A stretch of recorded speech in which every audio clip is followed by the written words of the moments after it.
My car broke down the same day my marriage did. One, I could fix. The other? That would require a blowtorch and a sense of humor my wife never had. The name's Eddie Grant, and I've been fixing things for 48 years. Cars, mostly, but also broken faucets, squeaky hinges, and the occasional wounded ego of customers who thought they knew better than a guy who's been elbow-deep in engines since he was 16. What I couldn't fix, apparently, was whatever had gone wrong between me and Celeste.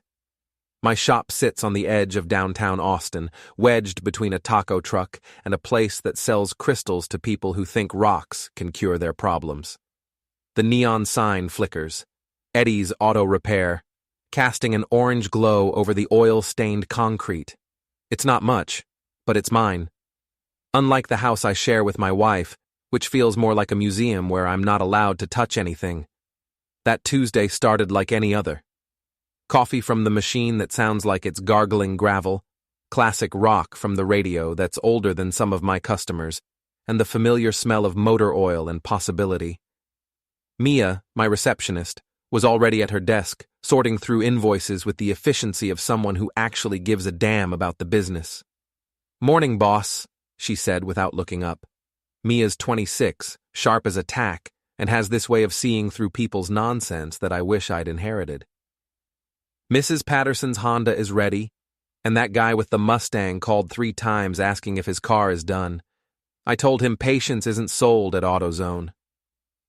I laughed, pouring coffee that could strip paint. "What would I do without you, Mia?"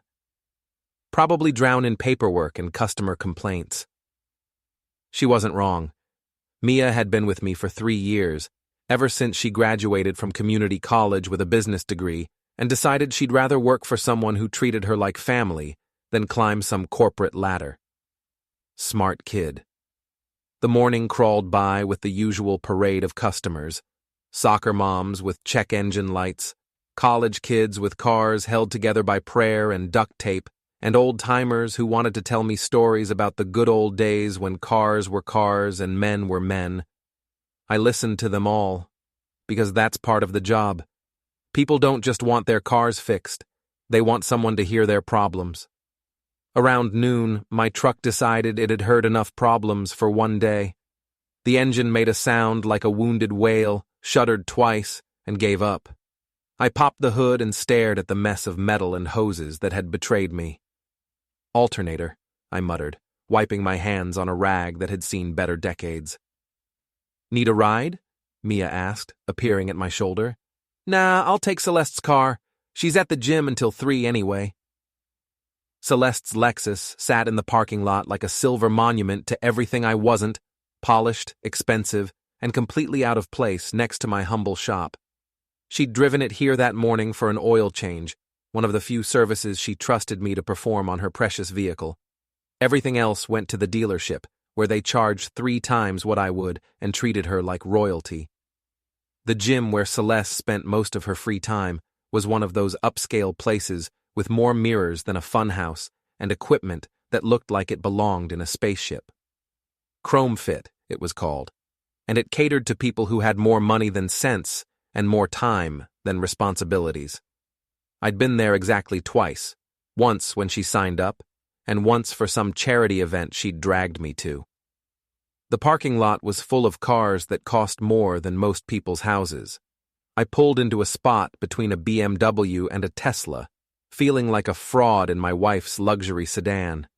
The air conditioning hummed quietly, a stark contrast to my truck's rattling fan that sounded like angry bees.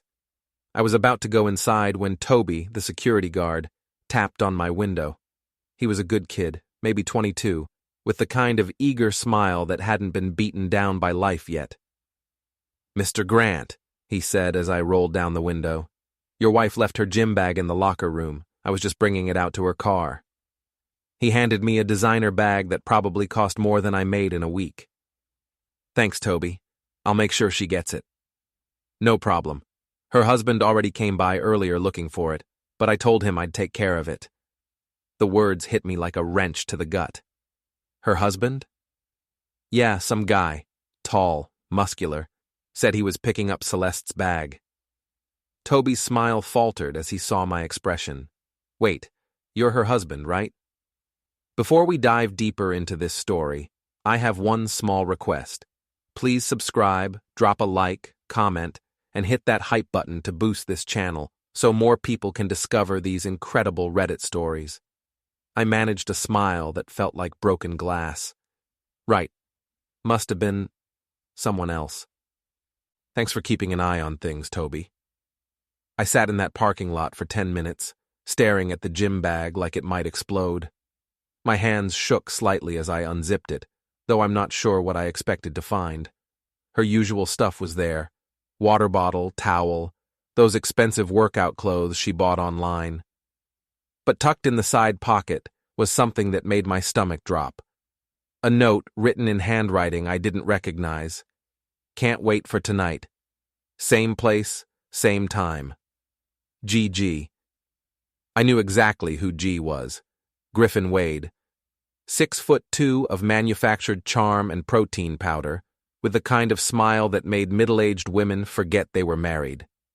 He was Chrome Fit's star trainer, an Instagram influencer with 50,000 followers who hung on his every word about fitness and living your best life. Celeste had mentioned him exactly once in passing when I'd asked about her new workout routine. He's very motivational, she'd said, not meeting my eyes. Motivational, right. I was still sitting there, holding that note and feeling like the world's biggest fool when I saw them. Celeste and Griffin walking out of the gym together, laughing at something he'd said. She touched his arm, a casual gesture that somehow felt more intimate than anything we'd shared in months. They didn't see me. Why would they? I was just another face in a parking lot full of expensive cars and expensive people living expensive lives. I watched as Griffin walked her to her usual parking spot, where my truck should have been. They looked around, confused, before Griffin pulled out his phone. That's when I started the engine and drove away. The drive home gave me time to think, which was probably the last thing I needed. 23 years of marriage, and it had come to this. Sitting in my cheating wife's car, holding evidence of her betrayal, wondering how long I'd been the only one who didn't know. Our house sat in one of Austin's older neighborhoods, where the trees were tall and the secrets were taller. It was a nice place. 3 bedrooms, 2 baths, and a kitchen that Celeste had remodeled twice in the past 5 years. She called it updating our lifestyle. I called it expensive. I parked in the driveway and sat there for another few minutes, trying to decide what to do next. The smart thing would be to confront her directly, ask for an explanation, maybe try to work things out. That's what the marriage counselor would recommend, if we'd ever bothered to see one. But I wasn't feeling particularly smart. Instead, I went inside and did something I'd never done before. I started paying attention. Really paying attention. To the way Celeste had been acting, the changes in her routine, the little lies I'd been too trusting or too stupid to notice. Her phone, which used to sit openly on the kitchen counter, now went everywhere with her. She'd started working late 3 nights a week, always on projects that required her full attention.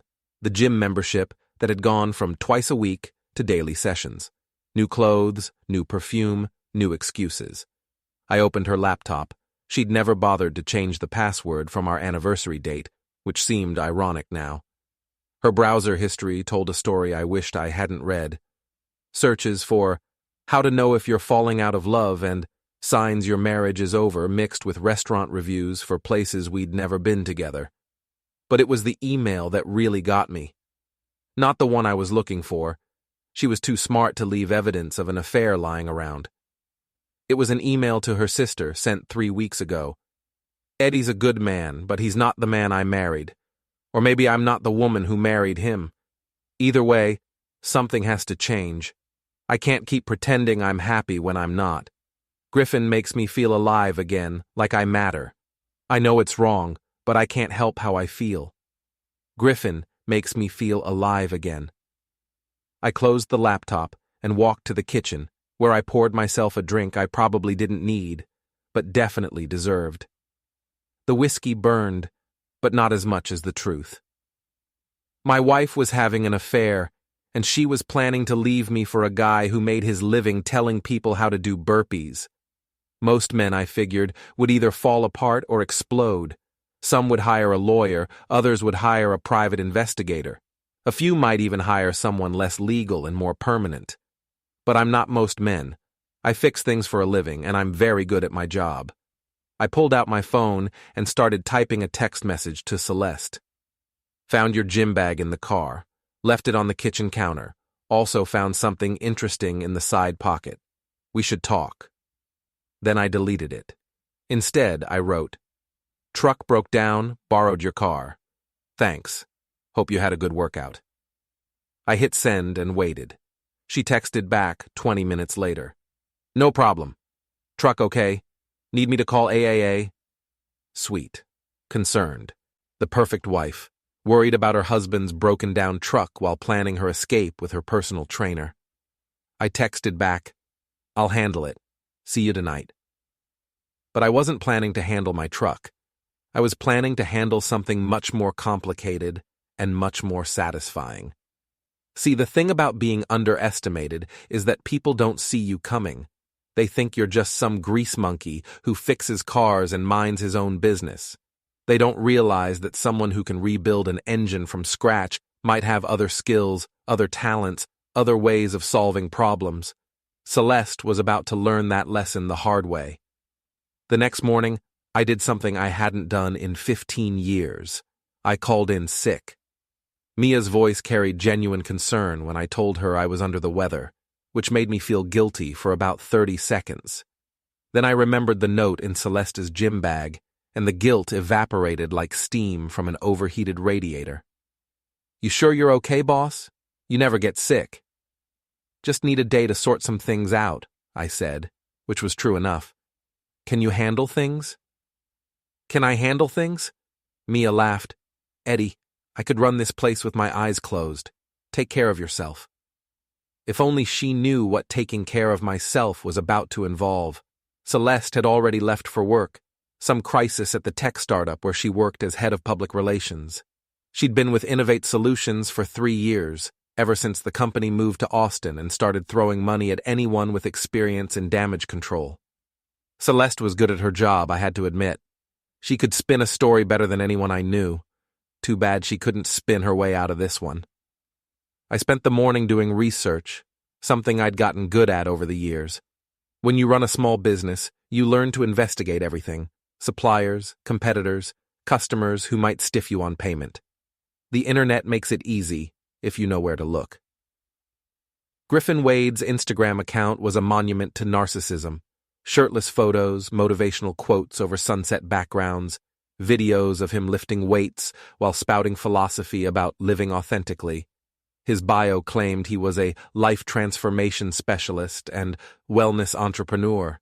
In other words, a guy who'd turned being good-looking into a career. But social media accounts are like icebergs. Most of the interesting stuff is below the surface. A little digging revealed that Griffin's wellness empire wasn't quite as successful as his posts suggested. His supplement company had folded last year after some unpleasant reviews about products that didn't work. His online coaching program had exactly 12 subscribers, most of whom seemed to be middle-aged women more interested in his abs than his advice. Griffin Wade was broke, desperate, and looking for a way out. Enter Celeste Grant, successful PR executive with a comfortable lifestyle and a husband who worked with his hands instead of his brain. I was starting to see the appeal. My phone buzzed with a text from Celeste. "Feeling better? Don't forget we have dinner with Rina tonight." Rina Feldman. Celeste's best friend since college, real estate agent and professional busybody. If anyone knew about the affair, it would be Rina. She had a talent for collecting secrets like some people collect stamps. I texted back, "Looking forward to it." Another lie, but I was getting good at those. The restaurant was one of those trendy places downtown where the portions are small and the prices are large. Celeste loved it because it made her feel sophisticated. I tolerated it because marriage is about compromise. even when your wife is compromising herself with her personal trainer. Rina was already at the table when we arrived, nursing a martini and checking her phone. She looked up as we approached, and I caught something in her expression. A flicker of guilt, maybe, or surprise. It was gone so fast I might have imagined it. "Eddie," she said, standing to give me a hug that felt about as genuine as a $3 bill. "You look tired. Everything okay?" "Just working too hard," I said, settling into my chair. "You know how it is." "Actually, I don't," Rina laughed. "I can't remember the last time I got my hands dirty." The comment hung in the air like exhaust fumes. Celeste shot her a look that could have frozen hell over, but Rina just smiled and took another sip of her martini. Dinner was a masterclass in awkward conversation. Rina talked about her latest real estate deals, dropping names and numbers like she was trying to impress someone. Celeste discussed her work, carefully avoiding any mention of after-hours activities. I mostly listened, filing away every word, every gesture, every meaningful glance between the two women. "So, Eddie," Rina said as we waited for dessert, "Celeste tells me you've been working late a lot lately. Must be nice having such a dedicated husband." I felt Celeste tense beside me. "Business has been good," I said. "Can't complain." "That's not what I heard," Rina continued, and now I was certain she was fishing for something. "Word around town is that you've been having some financial troubles. Something about losing a big contract?" This was news to me, but I kept my expression neutral. "Where'd you hear that?" "Oh, you know how people talk, especially in a town this size." I did know how people talked. I also knew that rumors didn't start themselves. Someone had been spreading stories about my business, and I had a pretty good idea who. "Well," I said, raising my water glass in a mock toast, "here's to small-town gossip. May it always be more entertaining than accurate." Rina's smile faltered slightly, but she recovered quickly. "Of course, I didn't mean anything by it." "I'm sure you didn't." The rest of dinner passed without incident, but I could feel the tension radiating from both women like heat from a busted radiator. Something was going on, something bigger than just an affair. By the time we said our goodbyes in the parking lot, I was more determined than ever to find out what it was. The next few days fell into a routine. I went to work, fixed cars, and played the role of the oblivious husband, but every spare moment was spent gathering information, building a picture of what my wife and her friend had been planning. It didn't take long to find the first piece of the puzzle. Celeste's computer history revealed regular visits to divorce attorney websites, specifically pages about asset division and spousal support. She'd been particularly interested in articles about business valuation, which explained Rina's comment about my supposed financial troubles. They were planning to paint me as a failing businessman, someone whose garage was about to go under, whose assets weren't worth fighting for. It was a smart strategy, I had to admit.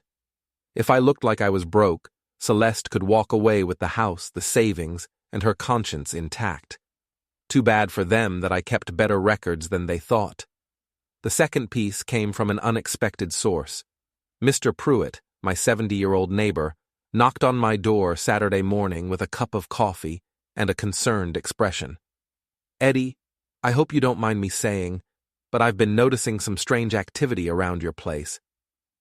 Mr. Pruitt was retired from the phone company and had elevated nosiness to an art form. Most of the time, his observations were about as useful as a screen door on a submarine, but occasionally he noticed things that mattered. "What kind of activity?" "Well, that friend of Celeste's, the real estate lady, she's been by 3 times this week while you were at work. Yesterday, I saw her taking pictures of your house with her phone. Seemed odd, you know?" It seemed more than odd. It seemed like someone was preparing to list my house for sale. "Thanks for letting me know, Mr. Pruitt. I'll look into it." "None of my business, of course," he said, though his expression suggested it was absolutely his business. "But if you need someone to keep an eye on things while you're working, I'm usually around. I was starting to think I might need exactly that kind of help. That afternoon, while Celeste was at her yoga class, which I now suspected was code for something else entirely, I installed a few security cameras around the house. Nothing fancy, just some wireless units I'd picked up at the electronics store. If Rina wanted to document my property, I figured I should document her documenting it. The cameras were barely in place when they paid off. Monday morning, while I was supposedly at work, Rina showed up with a man I didn't recognize. They spent 20 minutes walking around the house, taking measurements and photos, discussing property values loud enough for the cameras to pick up their conversation. The location is good, the man was saying, but the house needs work. New roof, updated electrical, fresh paint throughout. I'd say we're looking at maybe $320, $330 max. That's perfect, Rina replied. The lower the better, for our purposes. Our purposes. Not Celeste's purposes, but theirs. Rina wasn't just helping her friend through a difficult time, she was actively participating in whatever scheme they'd cooked up. I was beginning to understand that I wasn't just dealing with a cheating wife, I was dealing with a conspiracy. That night, Celeste came home later than usual, claiming she'd stopped for groceries. She had exactly one bag with her, containing a bottle of wine and some cheese, hardly a week's worth of shopping. "How was work?" she asked, settling onto the couch with a glass of wine. "Busy," I said. "Fixed Mrs. Patterson's Honda, worked on that Mustang I told you about. Oh, and I had an interesting conversation with Mr. Pruitt." Her hand paused halfway to her mouth. "Oh? What about?" "He mentioned seeing Rina around the house while I was at work. Said she was taking pictures." Celeste's laugh sounded forced. "You know Rina. She's always working, always looking at properties. She probably just noticed something about the house that caught her professional eye." "Probably," I agreed. "Still seems odd, though. If she had questions about the house, she could have asked me directly." "I'll mention it to her," Celeste said quickly. "I'm sure it's nothing. I'm sure it was something, but I didn't say that." Instead, I smiled and changed the subject, playing the part of the trusting husband who believed his wife's explanations. But I was done being trusting, and I was definitely done being played for a fool. It was time to start playing back. The thing about running a small business is that you learn to think strategically. Every decision has consequences, every action creates reactions, and timing is everything. You can't just swing a wrench at a problem and hope it goes away. You have to understand the whole system before you start making changes. My marriage had become a system, and it was time to start making some adjustments.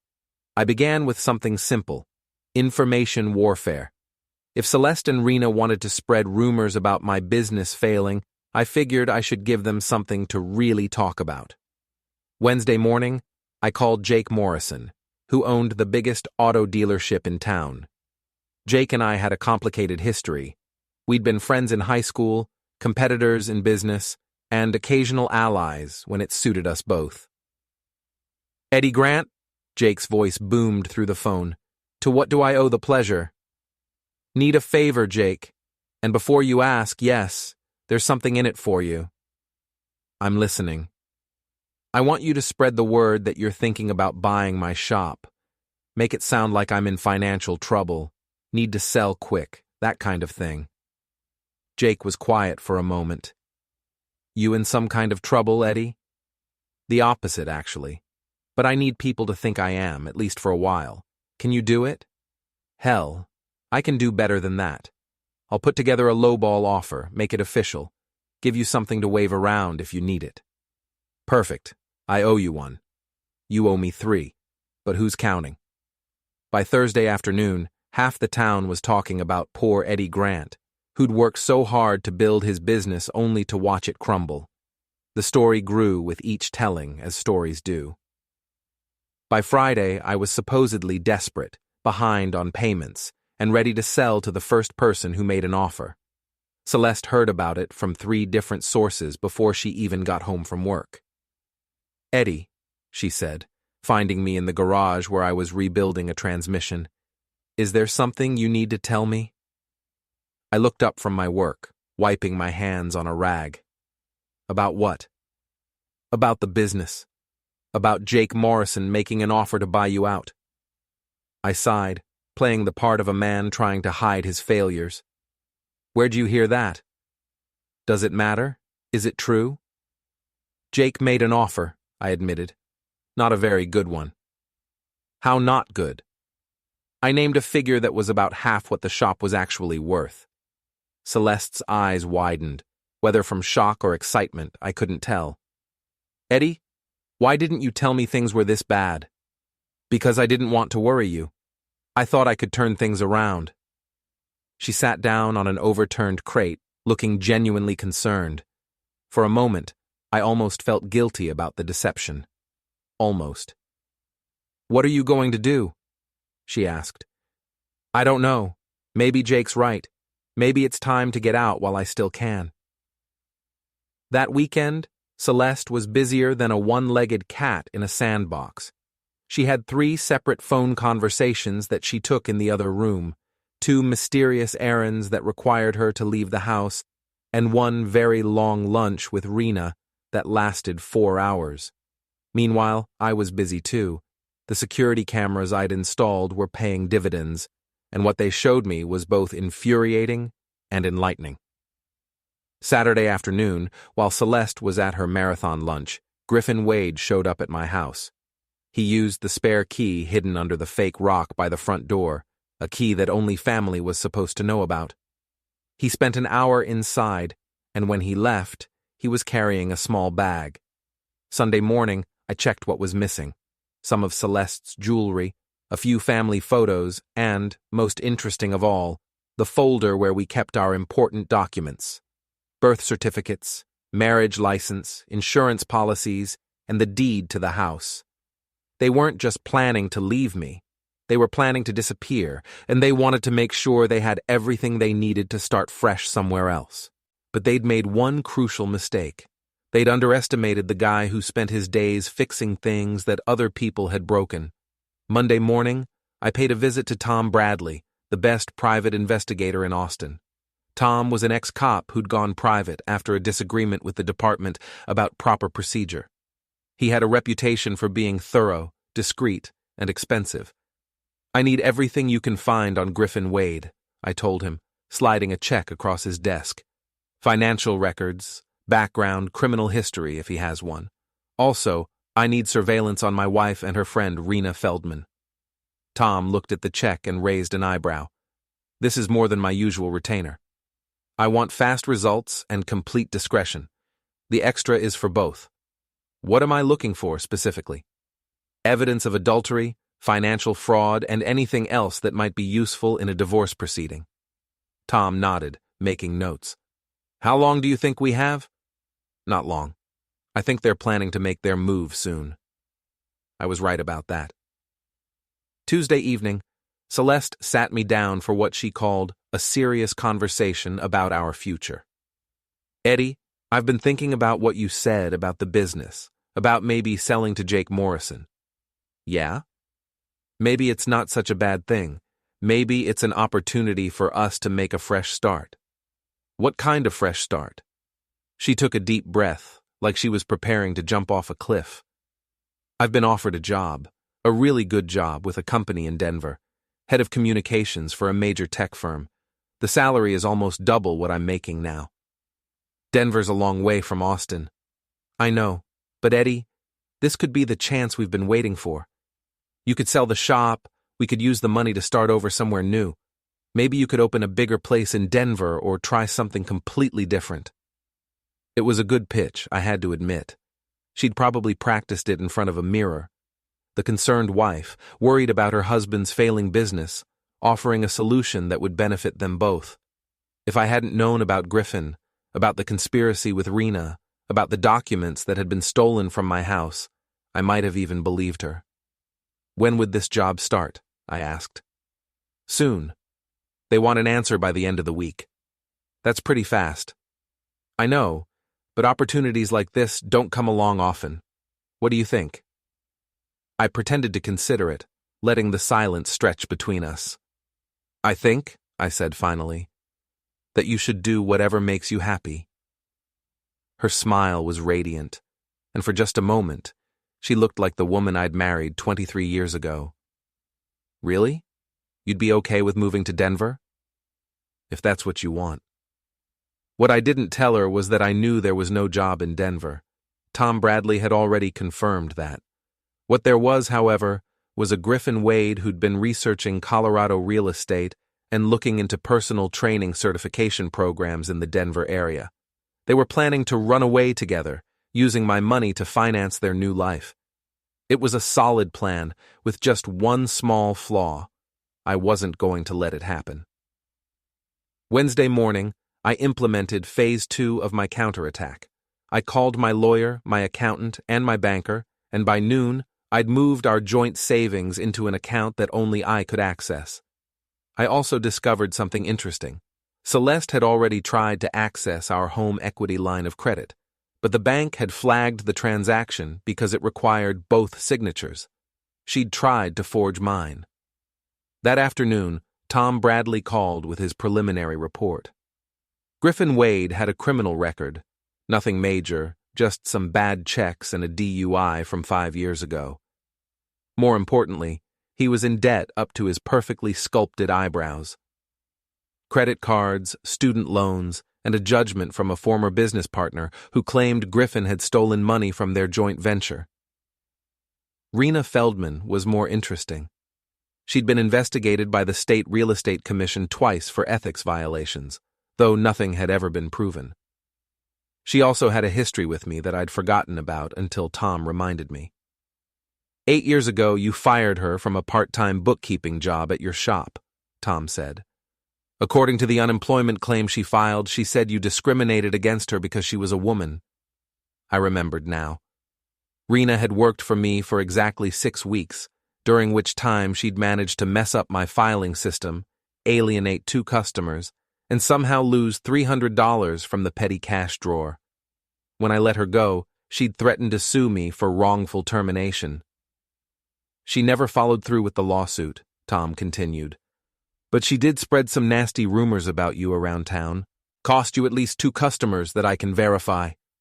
So this wasn't just about helping her friend escape an unhappy marriage. This was about revenge, served cold after 8 years of waiting for the right opportunity. That evening, I confronted Celeste about the forged signature on the loan application. Her face went white when I mentioned it, but she recovered quickly. I was just exploring our options, she said. I thought if we were going to move to Denver, we might need some extra cash to get started. By forging my signature? I was going to tell you about it, I just wanted to see if we qualified first. Another lie, but I was keeping track. Pretty soon I'd have enough lies to wallpaper the house. Celeste, I said, is there anything else you need to tell me? Anything at all? For a moment, I thought she might come clean. I saw something flicker in her eyes, guilt, maybe, or fear. But then it was gone, replaced by the practiced smile of a woman who'd made her choice. No, she said. Nothing else. Good, I said, because I'd hate for there to be any surprises. But I was planning plenty of surprises of my own. Thursday morning brought rain and revelations in equal measure. The weather matched my mood, dark, unpredictable, and building towards something explosive. Tom Bradley called just as I was opening the shop. You need to see this, he said without preamble. Can you meet me at my office in an hour? That good or that bad? Depends on your perspective. An hour later, I was sitting across from Tom's desk, looking at photographs that told a story I'd suspected but hadn't wanted to believe. Griffin and Celeste at a restaurant I'd never been to. Griffin and Celeste at a hotel I couldn't afford. Griffin and Celeste looking at apartments online at a coffee shop downtown. How long? I asked. Based on what I can document, at least 3 months. Probably longer. 3 months. While I'd been working late to build our savings, she'd been planning to spend them with someone else. There's more, Tom said, sliding another folder across the desk. Your wife's friend, Rina Feldman, has been busy. She's been contacting divorce attorneys, asking about asset concealment and spousal support calculations. She's also been spreading rumors about your business to anyone who'll listen. I know about that part. But did you know she's been trying to manipulate the market value of your house? This was news to me. How? She's been telling potential buyers in your neighborhood that the area is going downhill. Crime rates up, property values down, that sort of thing. She's also been discouraging people from looking at houses in your price range, steering them toward more expensive properties instead. I felt my jaw clench. She's trying to tank the value of my house. Exactly. If your business is worthless and your house won't sell, you look like a man with nothing to lose. Makes it easier for your wife to walk away without feeling guilty about taking half of nothing. Except I don't have nothing. No, you don't. Which brings me to the interesting part. Tom opened another folder. Griffin Wade isn't just broke, he's desperate. He owes money to some people who don't accept late payments gracefully. Word is, he needs to come up with $20,000 by the end of next week, or he's going to have bigger problems than bad credit. $20,000. Almost exactly the amount in our joint savings account before I moved it. They're planning to rob me, I said. Looks that way. The question is, what are you going to do about it? What I was going to do about it was something I'd been planning since the day I found that note in Celeste's gym bag. But first, I needed to set the stage. That afternoon, I had a very public argument with Jake Morrison outside the bank. We'd rehearsed it beforehand, but we made it look convincing. Raised voices, angry gestures, and a final declaration from Jake that his offer to buy my shop was off the table. "You had your chance, Eddie," he shouted loud enough for half the street to hear. "Don't come crawling back when you lose everything." By evening, the story was all over town. Poor Eddie Grant, who'd lost his last hope of selling his failing business. People felt sorry for me, which was exactly what I wanted. Celeste came home that night looking like she'd seen a ghost. "I heard about Jake Morrison," she said. "Eddie, I'm so sorry." "Yeah, well, that's what I get for trying to negotiate with a shark." "What are you going to do now?" I shrugged, playing the part of a defeated man. "I don't know. Maybe file for bankruptcy, start over from scratch." "What about the house?" "What about it? Can't make the payments without income." She was quiet for a long moment, probably calculating how this affected her plans. "Maybe we should talk to a financial advisor or a lawyer." "Maybe," I said, though I'm not sure what they could tell us that we don't already know. Friday morning, I implemented the final phase of my plan. I called Celeste at work and told her I was driving to San Antonio to look at a job opportunity, a friend of a friend who might have work for an experienced mechanic. "I'll probably be gone all weekend," I said. "Don't wait up." "Eddie, that's wonderful. I hope it works out." "Yeah, me too." What I actually did was drive to a hotel 15 minutes from home and check in under a false name. Then I settled in to watch the security cameras I'd installed around my house. I didn't have to wait long. Griffin showed up at 2 in the afternoon, using the spare key like he owned the place. This time, he wasn't alone. He had 2 other men with him. One I recognized as a regular at Chrome Fit. The other was a stranger. They moved through my house like they were shopping, taking inventory of everything valuable. The cameras caught every moment, every conversation, every casual violation of my privacy. "This is nice," one of them said, hefting my grandfather's antique watch. "Should get a few hundred for it." "Focus," Griffin snapped. "We're not here for pocket change." They spent an hour going through my house, photographing serial numbers, estimating values, making lists. When they left, they took nothing. This was just reconnaissance. But they'd be back. Saturday evening, Celeste called to check on my job interview. "How did it go?" she asked. "Good, I think. They want me to come back Monday for a second interview." "That's great news." "Yeah, it is. Listen, I might stay another night. Really want to make a good impression." "Of course. Take all the time you need." What I needed was one more night to document their crimes. Sunday at midnight, They returned. This time it was just Griffin and Celeste, and they came prepared with boxes and a rental truck. I watched from my hotel room as my wife of 23 years helped her boyfriend steal everything we'd built together.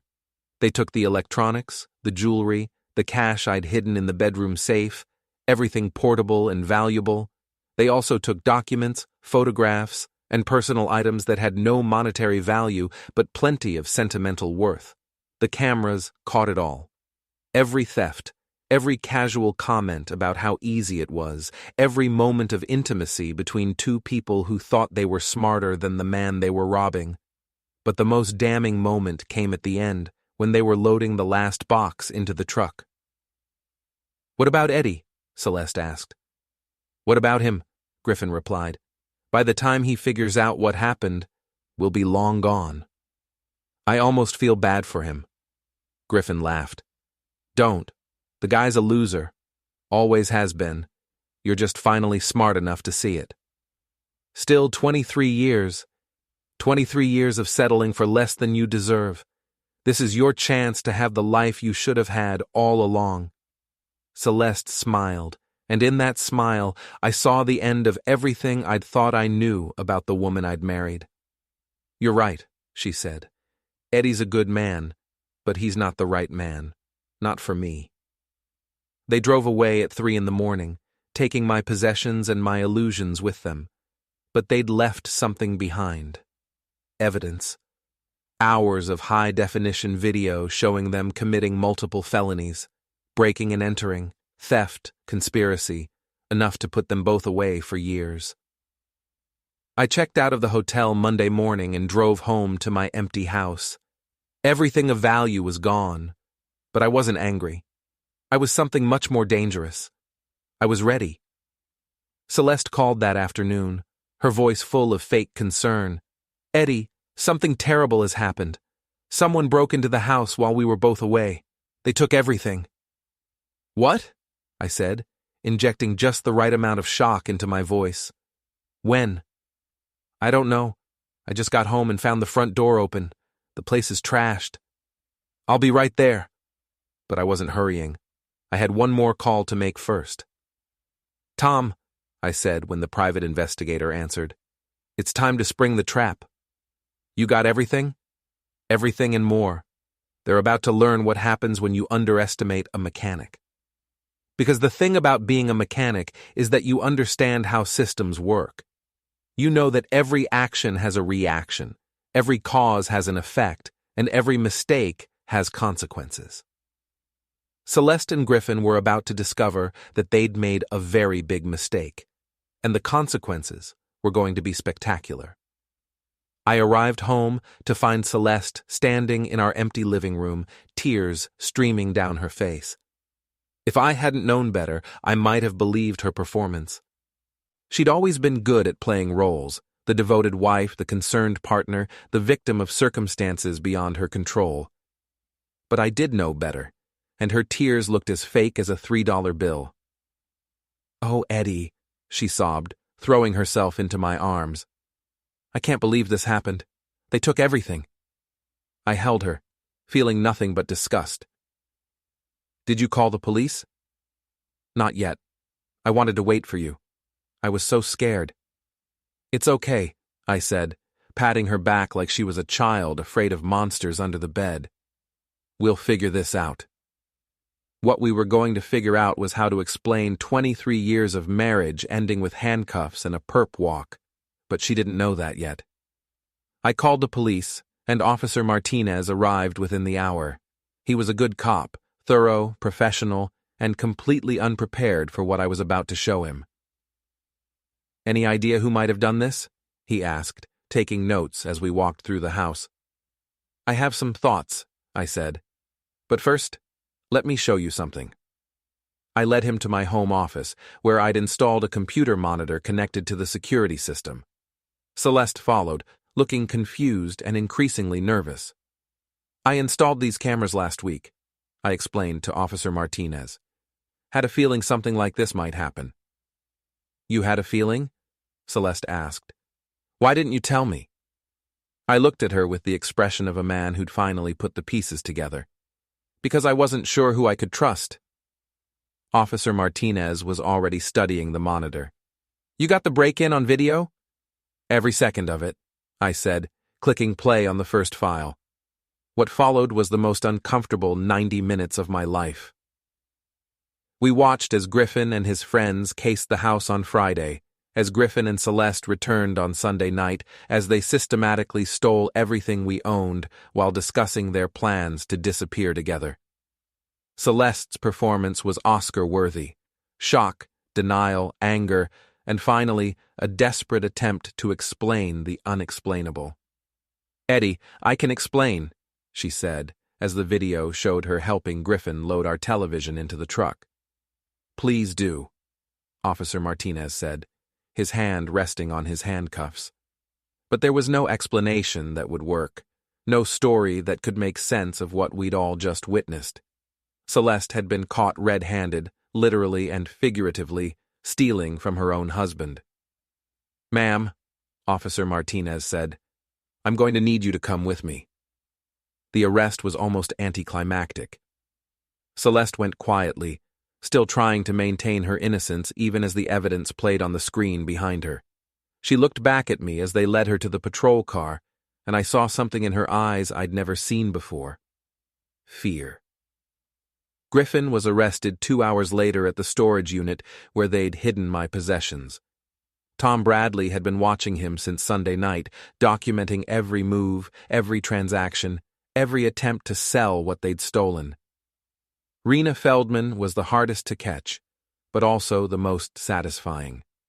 She'd been careful to keep her hands clean, never directly participating in the theft. But the conspiracy charges stuck when we proved she'd helped plan the whole operation, and her real estate license was revoked when the state board learned about her attempts to manipulate property values.